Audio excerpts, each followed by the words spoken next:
বিগত সরকারের সময় টেলিযোগাযোগ এবং আইসিটি খাতে ৬৫,০০০ কোটি টাকা খরচ হয়েছে। এই সংখ্যাটা তো বিপুল। তো এই বিপুল অর্থ ব্যয় করে আসলে আমরা কি পেয়েছি? প্রথম যখন ডিজিটাল বাংলাদেশ বলা হলো, আসলে এক ধরনের হাইপ তৈরি করা হয়েছিল, যেটা আসলে মূল উদ্দেশ্যই ছিল লুটপাট তৈরি করার এক ধরনের সুযোগ তৈরি করা।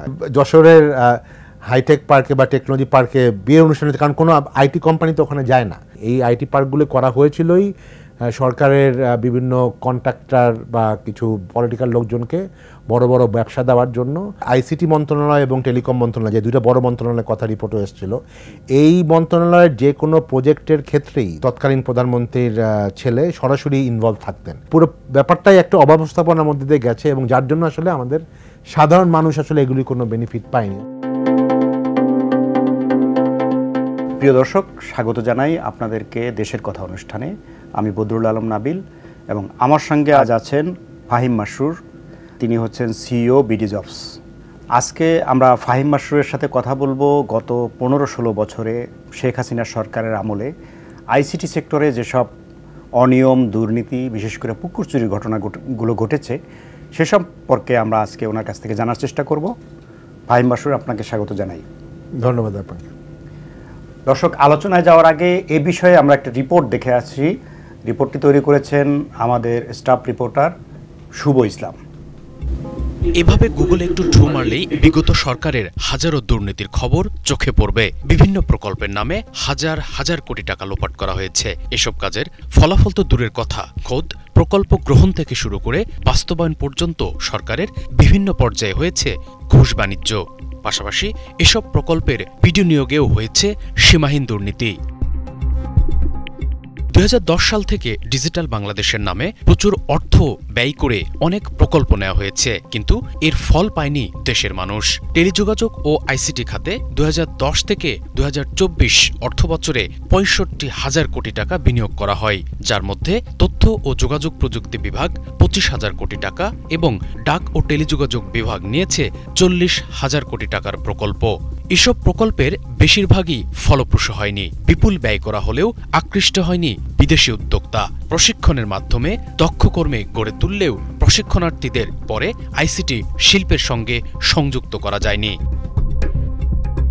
লাস্ট 5 to 10 ইয়ার্স প্রচুর ট্রেনিং গভর্নমেন্ট টেন্ডার করেছে, হয়েছে, কিন্তু এটার কোনো ক্ল্যারিফিকেশন ছিল না, কোনো স্বচ্ছতা ছিল না, যার কারণে মানে প্রপারলি এই এডুকেশনগুলো আমাদের মানে হিউম্যান রিসোর্স আকারে আসে নাই। ওইটা আসলে একটা পেপার ওয়ার্ক হয়েছে ম্যাক্সিমাম ক্ষেত্রে। সেই হিউম্যান রিসোর্স ডেভেলপমেন্টটা একদম ক্লিয়ারলি হতে হবে। গভর্নমেন্টের প্রজেক্ট দেখবেন যে অনেক ক্ষেত্রেই ফেল হয়। ফেলগুলো কেন হয়? তাদের বিজনেস অ্যানালাইসিসটা ঠিক মতো হয় না, সফটওয়্যারে কী লাগবে সফটওয়্যার রিকোয়ারমেন্ট অ্যানালাইসিসটা ঠিক মতো হয় না, এবং দেখবেন যে প্রজেক্টটাকে যখন তারা ডিফাইন করে বিভিন্ন পেপার ওয়ার্ক করে এবং রিভিউটা ঠিক মতো হয় না। গত সরকারের সময় এলোপাথারি অনেক রকম ট্যাক্স বসিয়েছিল ইম্পোর্টের ক্ষেত্রে, সেটাকে সুশৃঙ্খল করা খুব জরুরি দরকার। ভ্যাটের ক্ষেত্রে একটা বিশৃঙ্খলা আছে, ট্যাক্সের ক্ষেত্রে বিশৃঙ্খলা আছে, এলসি ইম্পোর্ট করার ক্ষেত্রে একটা বিশৃঙ্খলা আছে। এগুলো যদি সব লাইন আপ করতে পারতাম তাহলে কিন্তু এই প্রোডাক্টগুলো, এই নতুন নতুন জিনিসগুলো মানুষের কাছে অনেক দ্রুত আনতে পারতাম। আইসিটি বিভাগ সূত্রে জানা গেছে, দেশে এখন 18,988 কোটি টাকার চলমান প্রকল্প রয়েছে। সমাপ্ত প্রকল্পে ব্যয় 9,505 কোটি টাকা এবং সমাপ্ত কর্মসূচিতে ব্যয় হয়েছে 322 কোটি টাকা। বিভিন্ন কারণে বাংলাদেশ বৈশ্বিক তথ্য প্রযুক্তি খাতের নজরে। এর সঠিক ব্যবহারের মাধ্যমে বাংলাদেশ একদিন গ্লোবাল আইসিটি হাবে পরিণত হবে, এমনটাই প্রত্যাশা। শুভ ইসলাম, বাংলাভিশন, ঢাকা। জনাব ফাহিম মাসরুর, আমরা একটা রিপোর্ট দেখলাম, বলা হচ্ছে যে বিগত সরকারের সময় টেলিযোগাযোগ এবং আইসিটি খাতে 65,000 কোটি টাকা খরচ হয়েছে। এই সংখ্যাটা তো বিপুল। তো এই বিপুল অর্থ ব্যয় করে আসলে আমরা কি পেয়েছি? ধন্যবাদ আপনাকে এই প্রশ্নের জন্য। আসলে আপনারা জানেন যে গত সরকার যখন প্রথমবার ক্ষমতায় ছিলেন তখন কিন্তু একটা স্লোগান দেওয়া হয়েছিল ডিজিটাল বাংলাদেশ, পরে লাস্টবার দেওয়া হলো স্মার্ট বাংলাদেশ। আমরা কিন্তু আসলে অনেকেই আমাদের যারা ইন্ডাস্ট্রিতে ছিলাম তাদের মধ্যে প্রথম যখন ডিজিটাল বাংলাদেশ বলা হলো এবং তখন অফকোর্স আমাদের পলিটিক্যাল সিচুয়েশনও কিন্তু এখন থেকে অনেক ভালো ছিল। সেই সরকারও যখন আসলো মোটামুটি একটা নির্বাচনের মাধ্যমে এসেছিল, তো এক ধরনের আশা তৈরি হয়েছিল যে আমাদের সারা বিশ্বে যেভাবে আইসিটি অনেক এগোচ্ছে, সারা বিশ্বের বিভিন্ন ধরনের টেকনোলজি ইয়াংরা এখানে ইনভলভ হচ্ছে, আমাদের দেশেও সেটা হবে। এবং আমরা কিন্তু দেখেছি যে অনেক তরুণী তারা নিজেরা এই ইন্ডাস্ট্রিতে এসেছিলেন, অনেকে নিজের ছোটোখাটো কোম্পানি তৈরি করেছিলেন, আইটির উপর পড়াশোনা অনেকে করেছিল।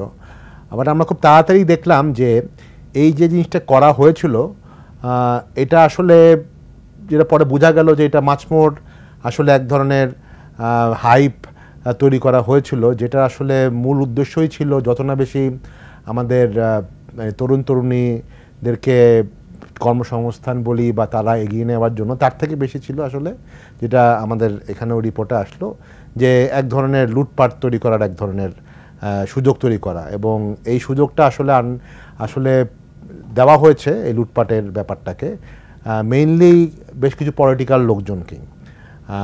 এর মধ্যে যে একেবারে ব্যবসায়ীরা ছিল না তা না, কিন্তু ব্যবসায়ীরা কিছু শ্রেণীর ব্যবসায়ী এবং কিছু রাজনৈতিক নেতাকর্মীরা মিলে কিন্তু এই জিনিসটা করা হয়েছে। এবং যেহেতু ডিজিটাল বাংলাদেশ বা স্মার্ট বাংলাদেশ নিয়ে অনেক ধরনের কথা হয়েছে এবং অনেক ক্ষেত্রেই আমরা দেখেছি আসলে সত্যি কথা বলতে মিডিয়াও এটাকে ব্যাপকভাবে সামনে এনেছে এবং অনেক ক্ষেত্রে সমর্থনও দিয়েছে, অনেকেই সমর্থন দিয়েছে।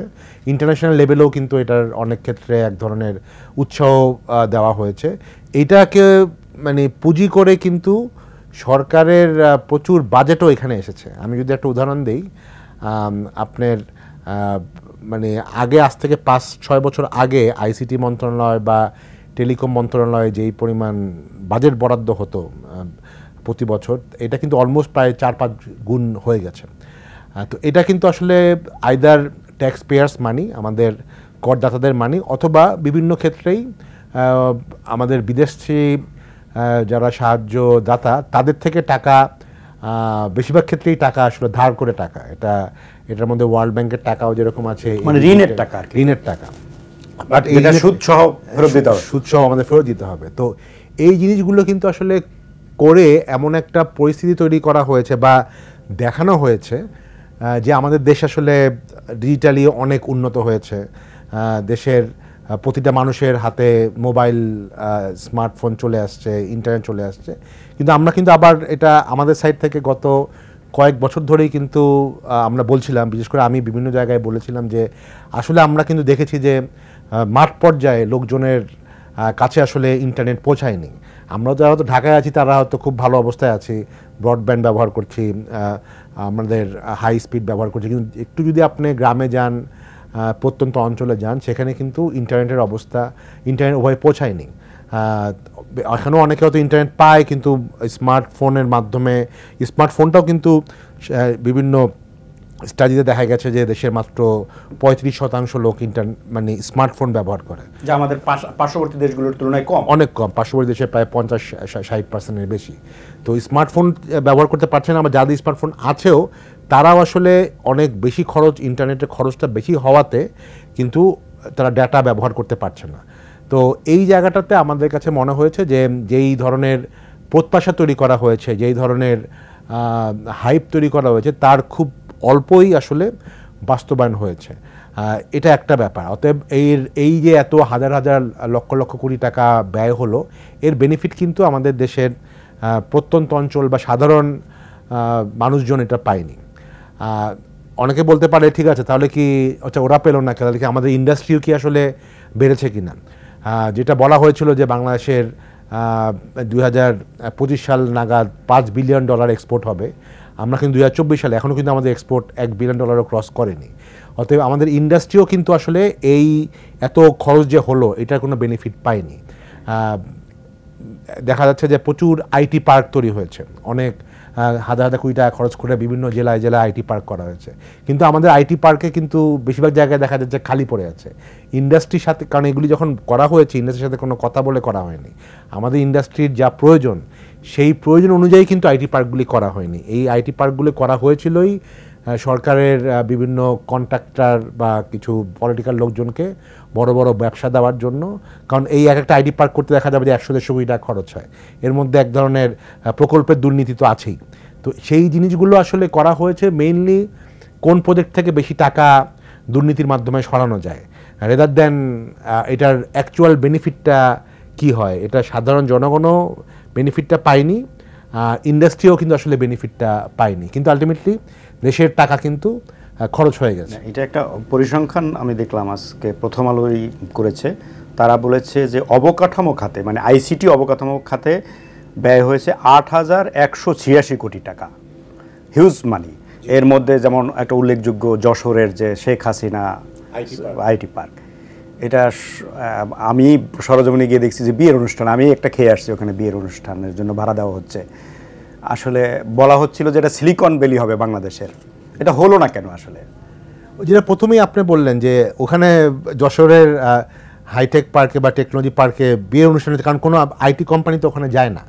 কেননা বাংলাদেশে তো আসলে আইটি ইন্ডাস্ট্রিটা কিছুটা হলো ঢাকা নির্ভর বা একটু দুই তিনটা বড় শহর নির্ভর, সিলেটে আছে কিছু বা চট্টগ্রামে আছে। তো আইটি পার্ক করলে তো আসলে এই জায়গাগুলিতে করা উচিত ছিল। হ্যাঁ, ঢাকা বা তার আশেপাশে। এখন ঢাকা শহরেও কিন্তু একটা বড় আইটি পার্ক নাই। হ্যাঁ, তো সেখানে যশোরের মতো একটা জায়গায় করার যুক্তিটাই আসলে প্রথম থেকেই একটা প্রশ্নবিদ্ধ ছিল, এবং অনেক জায়গায় কিন্তু আছে যেখানে দেখা যাবে যে এখানে কখনো আইটি ইন্ডাস্ট্রি যাবেই না। কারণ আইটি ইন্ডাস্ট্রিতে শুধুমাত্র অন্য ইন্ডাস্ট্রির মতো না যে একটা মানে বড় জায়গা নিয়ে একটা কিছু করলেই হলো। এখানে তো লোক মেইন, আমাদের র মেটেরিয়াল হচ্ছে হিউম্যান রিসোর্স, ম্যান পাওয়ার, এখন দক্ষ মানব শক্তি কোথায় পাবো? যারা যেসব জায়গায় বিভিন্ন বড় বড় ইউনিভার্সিটি আছে, কলেজ আছে, তো সেই জায়গাগুলিতে তো আসলে কেন্দ্র করে আইটি পার্কগুলি তৈরি করতে হবে, সেটা কিন্তু করা হয়নি। এই জন্য দেখা যাচ্ছে যে এগুলির বেশিরভাগই আসলে ব্যবহার হচ্ছে না। আর বাট আলটিমেটলি খরচ কিন্তু হয়েই গেছে। আর আপনি যেটা বললেন 8,000 কোটি টাকা, এটা কিন্তু হয়তো শুধুমাত্র আইসিটি মন্ত্রণালয়ে মধ্যে হয়েছে, কিন্তু আমরা জানি যে আসলে আইসিটির ক্ষেত্রে অন্যান্য অনেক ধরনের মন্ত্রণালয় আছে। এটা হয়তো সে ফর এক্সাম্পল বাণিজ্য মন্ত্রণালয় আছে, এটা হয়তো ফাইন্যান্স মন্ত্রণালয় আছে, অনেক ওইখানেও কিন্তু হাজার হাজার কোটি টাকার আইটি প্রকিউরমেন্ট হয়েছে। হ্যাঁ, স্বরাষ্ট্র মন্ত্রণালয় তো ডিজিটালাইজ হওয়ার জন্য কাজ করেছে এবং হাজার হাজার কোটি টাকা তারা ব্যয় করেছে, এবং সেখানেও কিন্তু বড় ধরনের লুটপাট হয়েছে। হ্যাঁ, শুধুমাত্র এই লুটপাটটা কিন্তু যে আইসিটি মিনিস্ট্রি বা টেলিকম মিনিস্ট্রিতে হয়নি, এটা অন্যান্য জায়গায়ও কিন্তু বড় ধরনের ব্যাপার হয়েছে। ও সেটা তো আস্তে আস্তে আমাদের সংবাদপত্র বা মিডিয়াতে আসবে। বাট মানে অনেক ক্ষেত্রে হয় কি যে আইটির ব্যাপারগুলো অনেক ক্ষেত্রে দেখাও যায় না। ধরেন একটা বিল্ডিং আপনি বা একটা রাস্তা হয়তো আপনি করছেন, যদি বলেন যে এই রাস্তাটা 1 কোটির জায়গায় 15 কোটি হচ্ছে, তাহলে অ্যাটলিস্ট চোখে পড়ে এবং অনেকে হয়তো প্রশ্ন করবে। কিন্তু আইটি জিনিসটা আসলে অনেক ক্ষেত্রে দেখা যায় না। বলা হলো যে আমি একটা সার্ভার কিনেছি, এখন এই সার্ভারটা যে আসলে 1 লাখ টাকা নাকি এটার দাম 1 কোটি টাকা, এটা কিন্তু অনেক ক্ষেত্রেই আমাদের মিডিয়া বলি বা সাধারণ মানুষজন বা ইভেন যারা ব্যবহারকারী তার পক্ষেও কিন্তু আসলে এটা জানা সম্ভব না। এই যে এই জিনিসের মাধ্যমেই কিন্তু এই অজ্ঞতার জন্যও কিন্তু আসলে প্রচুর টাকা আসলে সরানো হয়েছে, এবং এটার কোনো আসলে জবাবদিহিতাই কিন্তু হয়নি। তা আমি এখন আশা করব যে এই জিনিসগুলোর উপরে এখন ইনভেস্টিগেশন হবে এবং এগুলি বের হয়ে আসবে। আচ্ছা, এটা অভিযোগ আছে যে সাবেক প্রধানমন্ত্রী শেখ হাসিনার ছেলে সজীব ওয়াজেদ জয়তুনি তো সরকারের আইসিটি বিষয়ক মানে প্রধানমন্ত্রী আইসিটি বিষয়ক উপদেষ্টা ছিলেন, এবং তার পরামর্শে তার চাহিদা অনুযায়ী সব প্রকল্পগুলো হয়েছে, এবং তিনি এইসব প্রকল্প দিয়ে শত শত কোটি বা হাজার হাজার কোটি টাকা বিদেশে পাচার করেছেন। আপনার কাছে এটা কতটা, এই অভিযোগটা কত টাকা গ্রহণযোগ্য মনে হয়? আচ্ছা, এখন টাকা পাচার কিভাবে করেছে বা আদৌ করেছে কিনা সেটা আমার জায়গা থেকে আসলে বোঝা মুশকিল। এটা হয়তো আমাদের যারা আইন শৃঙ্খলা বাহিনীরা আছেন, যারা বাংলাদেশ ব্যাংকের এই বিআইএফইউ আছে, ওনারা এখনও তো ইনভেস্টিগেশন করছেন। বাট একটুকু আমি জানি যে বেশিরভাগ ক্ষেত্রেই পার্টিকুলারলি আইসিটি মন্ত্রণালয় এবং টেলিকম মন্ত্রণালয়, যে দুইটা বড় মন্ত্রণালয়ের কথা রিপোর্টও এসেছিল, এই মন্ত্রণালয়ের যে কোনো প্রজেক্টের ক্ষেত্রেই, যে কোনো একটা মোটামুটি সাইজের একটা প্রজেক্টের ক্ষেত্রেই সরাসরি তৎকালীন প্রধানমন্ত্রীর ছেলে সরাসরি ইনভলভ থাকতেন, এবং কোন প্রজেক্টটা নেওয়া হবে এবং অনেক ক্ষেত্রে কোন প্রজেক্টটা কাকে দেওয়া হবে সেটাও সরাসরি তার থেকেই ডিসিশনটা আসতো। এবং অনেকগুলোর ক্ষেত্রে আমরা জানি যে সরাসরি ওনার বন্ধুবান্ধব লেভেলে বা উনি যাদের সাথে ব্যক্তিগতভাবে কানেক্টেড দেশে এবং দেশের বাইরে, তারাও কিন্তু এই প্রজেক্টগুলো সরাসরি পেয়েছিল।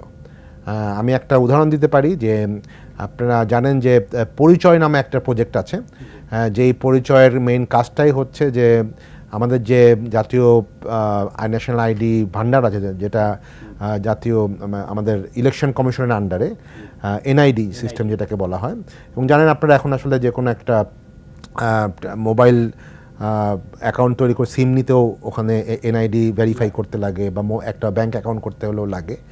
তো সেই ক্ষেত্রে একটা কোম্পানি তৈরি করা হয়েছে যারা আসলে একটা ওই এনআইডি সিস্টেমটার মানে সরাসরি ওই যে কোনো একজন ছোট ব্যবসায়ী বা যে কোনো একজন সরাসরি তার ভেরিফাই করতে পারবে না এনআইডির সাথে, ওই কোম্পানিটার মাধ্যমে যেতে হবে, এবং ওই কোম্পানিটাকে একটা টাকা দিয়ে একটা ফিজ ওই কোম্পানিটা নেবে।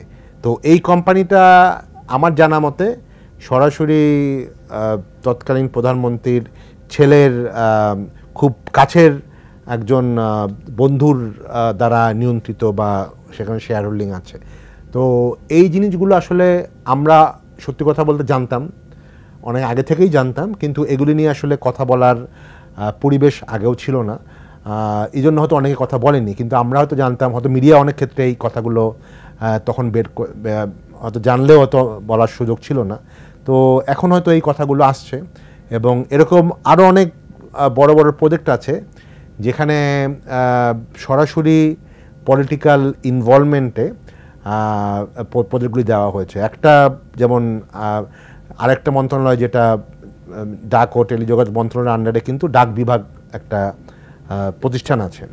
নগদের কথা বলছেন। আমরা জানি যে নগদ যে কোম্পানিটা, সেটা নিয়ে বাংলাদেশ ব্যাংক সাম্প্রতিক সময়ে একটা সিদ্ধান্ত নিয়েছে, এবং আমি ওটাকে স্বাগত জানাই যে এই নগদকে দিয়ে আরেকটা কোম্পানি যার মালিকানা আমরা জানি যে খুব পলিটিক্যালি কানেক্টেড, সেটা করা হয়েছে, এবং সেখানে বাংলাদেশ ব্যাংক এই ব্যাপারে অনেকবারই আপত্তি জানিয়েছিল, কিন্তু সব ধরনের আপত্তিকেই আসলে পাশ কাটিয়ে পোস্ট অফিসকে জোরপূর্বক আসলে এই জিনিসটা করা হয়েছিল, এবং এখানে সরাসরি আপনি যার কথা বললেন ওনারা ইনভলভ ছিলেন, এবং তৎকালীন মন্ত্রী ডাক ও টেলিযোগাযোগ মন্ত্রীর সংশ্লিষ্টতা আছে। তো সেটা আমরা এই ব্যাপারটাও আসলে সবসময় জানি, কিন্তু সেভাবে হয়তো মিডিয়াতে ওভাবে আসেনি, এখন আসছে, এবং আমি আশা করি যে সরকার এই জায়গাগুলিতে যথাযথ ইনভেস্টিগেট করবে। আমরা কেউই চাই না এই প্রতিষ্ঠানগুলো বন্ধ হয়ে যাক, বাট এই প্রতিষ্ঠানগুলো যাতে স্বচ্ছভাবে চলতে পারে, এবং যে কোনো ধরনের মানে ল অ্যান্ড অর্ডার, মানে যে কোনো ধরনের আইন মোতাবেকই যাতে এই প্রতিষ্ঠানগুলো ভবিষ্যতে রান করে, এবং ফিউচারে যাতে এরকম পলিটিক্যাল কনসিডারেশনে বিবেচনায় যাতে এরকম কোনো প্রজেক্ট অনুমোদন দেওয়া না হয় বা কোনো ধরনের প্রকল্প না নেওয়া হয়। আচ্ছা, আরেকজন মানুষের নাম তো এসেই যাবে, সেটা হচ্ছে আইসিটি প্রতিমন্ত্রী জুনায়েদ আহমেদ পলক। তিনি প্রায় পুরোটা সময় এই আইসিটি ডিভিশনের দায়িত্বে ছিলেন। তিনিও তো দেখেছি আমি আঙ্গুল ফুলে কলা গাছ হয়েছে, তার স্ত্রী নাকি এরকম নিউজও হয়েছে যে তার স্ত্রী টিউশনি করে 30টার বেশি ফ্ল্যাটের মালিক হয়েছেন জুনায়েদ আহমেদ পলকের স্ত্রী। তো এই ধরনের অবিশ্বাস্য নিউজও আমরা দেখেছি। উনি আসলে কি করেছেন, ওনার দক্ষতা এবং ওনার কার্যক্রম সম্পর্কে আপনার কতটুকু ধারণা আছে? উনি তো একটা বড় সময় এই মন্ত্রণালয়ের দায়িত্বে ছিলেন, যদিও আমরা এটাও জানি যে উনি এই মন্ত্রণালয়ে যখন স্টেট মিনিস্টার ছিলেন, ওনার উপরে কিন্তু আরেকজন ফুল মিনিস্টার ছিলেন এই লাস্ট সরকারের আগে পর্যন্ত। তো আমরা এটাও জানি যে আসলে এই দুই মন্ত্রীর মধ্যে এক ধরনের অনেক সময় বিভেদ ছিল বিভিন্ন প্রজেক্ট নিয়ে। মোস্তফা জব্বারের কথা বলছেন? জি, তো সেটাও আসলে মিডিয়াতে এসছে, বা আমরাও বিভিন্ন সময় পরবর্তীতে ওনাকে সরিয়ে শুধু ডাকে দিয়ে দেওয়া। হ্যাঁ, তখন বেসিক্যালি ওটা করা হলো, বাট ওই যেই সময়টা উনি আইসিটি মন্ত্রণালয়টা তার আন্ডারে ছিল, সেই সময়ে কিন্তু এই দুই মন্ত্রীর মধ্যেও আসলে অনেক ধরনের বিভেদ ছিল। তো বাট যখন আপনি যার কথা বলছেন জুনায়েদ আহমেদ পলক, উনি যখন পরিপূর্ণভাবে এই মন্ত্রণালয়টার আইসিটি মন্ত্রণালয়ের দায়িত্ব পেলেন, তখন থেকে কিন্তু আমরা দেখেছি যে আসলে এমন অনেক ধরনের প্রজেক্ট নেওয়া হচ্ছে যে প্রজেক্টগুলো আসলে আদৌ প্রয়োজন কিনা সেটা নিয়ে প্রশ্ন থাকে, এবং অনেক ক্ষেত্রে এই প্রজেক্টগুলো মানে যদিও টেন্ডার হতো, যেহেতু সরকারি নিয়মে টেন্ডার হতেই হবে, কিন্তু অনেক ক্ষেত্রেই একেবারেই পলিটিক্যাল কানেকশন ছাড়া বা পলিটিক্যাল লোকজন ছাড়া এইসব প্রজেক্টগুলি কেউই আসলে পাওয়ার সম্ভাবনা ছিল না। তো সেই ক্ষেত্রে এক ধরনের জবাবদিহিতা কিন্তু তার থেকেই যায়।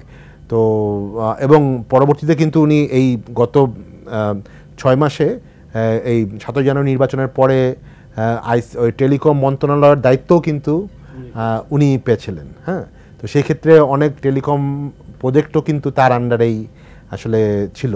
তো আমার কাছে মনে হয় যে আসলে কোন প্রকল্পে কে কতটুক দুর্নীতি করেছে এটা আসলে মানে আমাদের মতো জায়গা থেকে আসলে বলাটা খুব ডিফিকাল্ট প্রমাণ ছাড়া, কিন্তু এই ব্যাপারে আসলে যথাযথ তদন্ত হওয়া উচিত।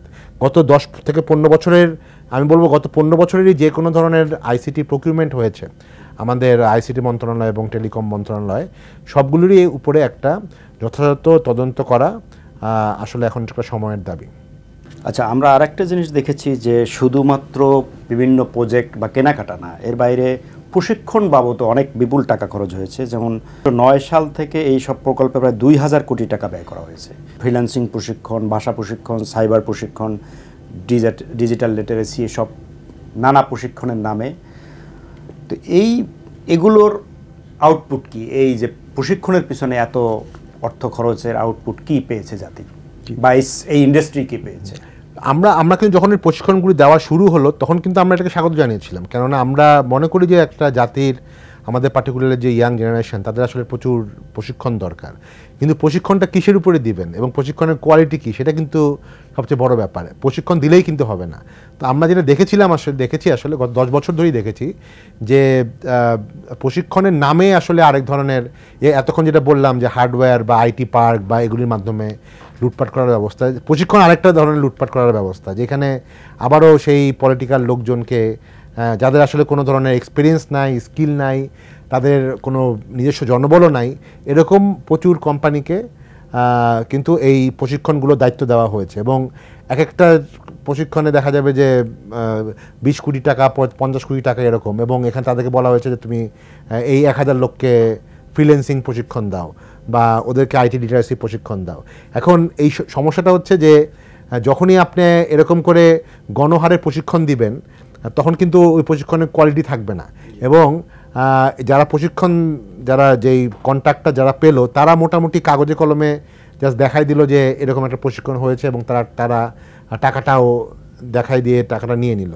কিন্তু আলটিমেটলি বেশিরভাগ ক্ষেত্রে দেখা গেছে যে এই প্রশিক্ষণ যাদেরকে দেওয়া হয়েছে তাদের একটা মনে হচ্ছে অনেকেই হয়তো ভুয়া নাম দিয়ে প্রশিক্ষণ দেওয়া হয়েছে, আর যাদেরকে দেওয়াও হয়েছে প্রশিক্ষণ নামকা ওয়াস্তে, তারাও কিন্তু আসলে এই প্রশিক্ষণ দিয়ে কোনো নিজেদেরকে তৈরি করতে পারেনি।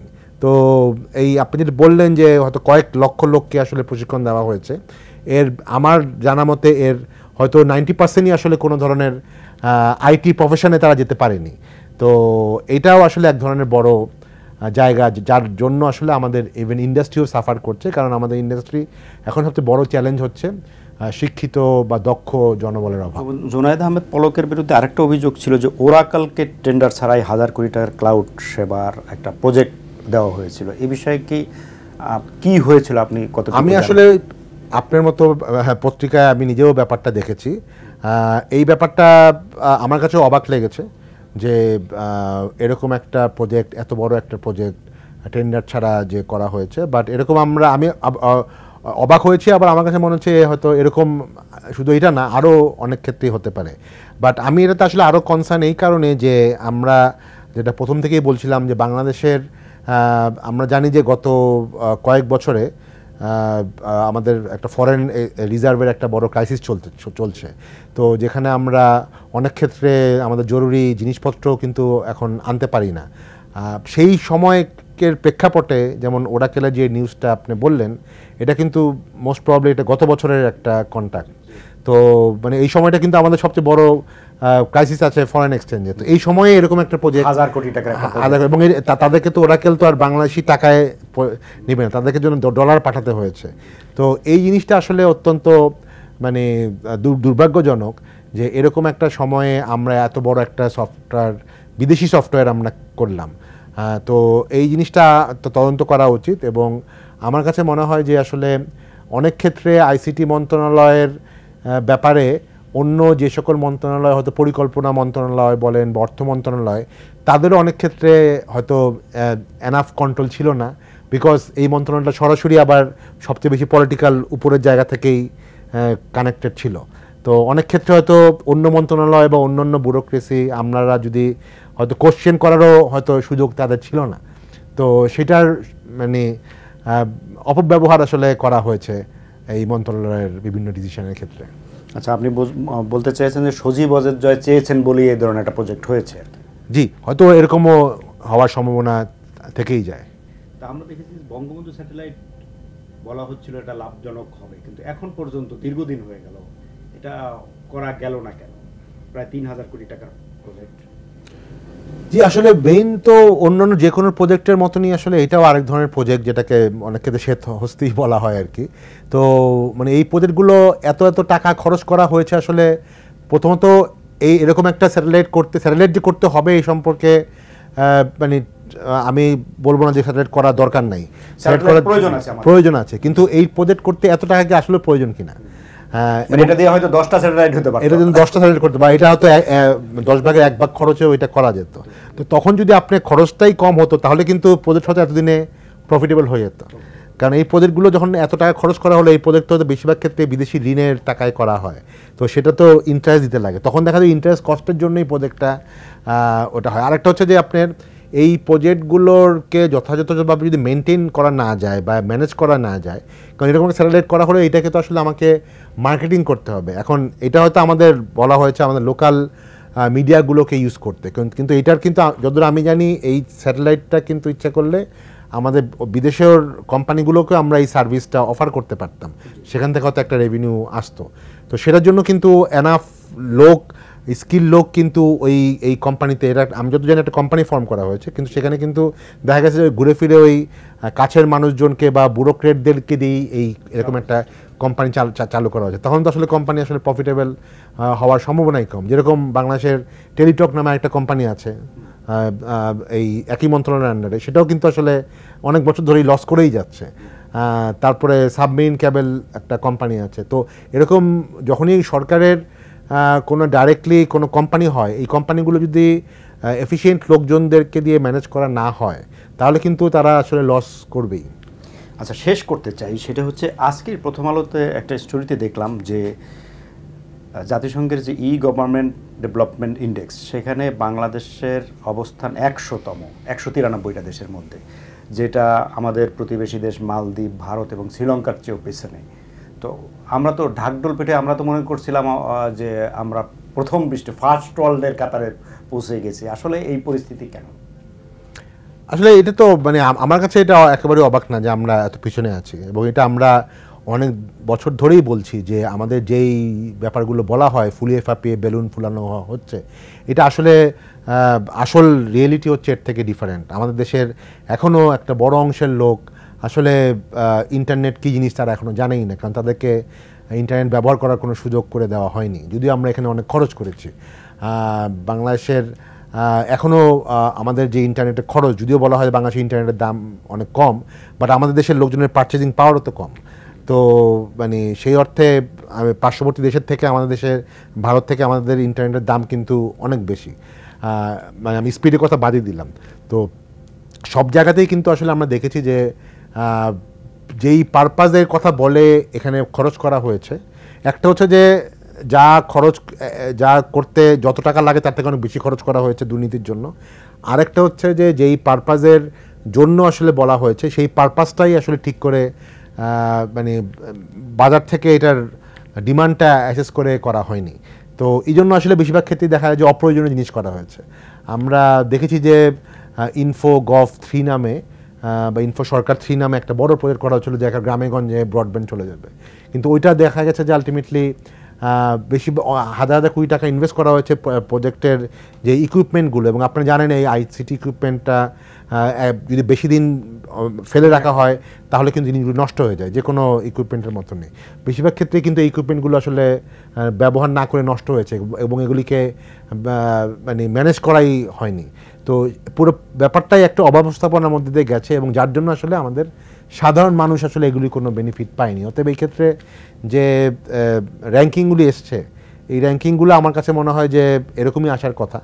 তো দুর্ভাগ্যজনক, বাট আমার কাছে মনে হয় যে আমাদের তো আসলে এর থেকে উত্তরণ করতে হবে। তো এই সরকারের কাছ থেকে, নতুন সরকারের কাছ থেকে আমাদের আকাঙ্ক্ষা থাকবে যে এই জিনিসগুলোকে আসলে রিয়েলিটিটাকে আসলে বলা। আমাদের যেই সমস্যাটা ছিল, আমরা রিয়েলিটিটাকে এতদিন পর্যন্ত ইচ্ছা করেই ঢেকে রাখতাম, এবং আমরা অনেক ধরনের যেটা হাইপ তৈরি করা, বেলুন ফুলানোর একটা ব্যাপার ছিল। তো সেই ব্যাপারটাকে আসলে আমার মনে হয় যা রিয়েলিটি, তার রিয়েলিটিটাকে আগে মানে স্বীকার করে নিয়ে তারপরে আসলে আগাতে হবে। যে ধন্যবাদ ফাহিম মাসরুর, আপনি এতক্ষণ সময় দিলেন। প্রিয় দর্শক, আপনাদেরকেও ধন্যবাদ জানিয়ে আজকের মতো শেষ করতে চাচ্ছি। ফাহিম মাসরুর যেমন বলছিলেন যে আইসিটি খাতে যে প্রকল্পগুলো নেওয়া হয়েছিল, এগুলোর উদ্দেশ্যই ছিল আসলে দুর্নীতি, লুটপাট। তো সেটা এখন প্রমাণিত হয়েছে, সবার সামনে স্পষ্ট হয়েছে। আমরা আশা করব বর্তমান যে অন্তর্বর্তী সরকার ডক্টর ইউনূসের নেতৃত্বে দেশ পরিচালনা করছে, এই সরকার এটা সঠিক তদন্ত করে এর জন্য দায়ী ব্যক্তিদেরকে শাস্তির আওতায় আনবে, এবং ভবিষ্যতে আইসিটি সেক্টরে যাতে আর এরকম লুটপাট এবং দুর্নীতির ঘটনা না ঘটে সে ব্যাপারে সজাগ থাকবে, সে আশা রেখে আজকের মতো শেষ করছি। আপনারা সবাই ভালো থাকবেন এবং বাংলা ভিশনের সঙ্গেই থাকবেন আশা করছি।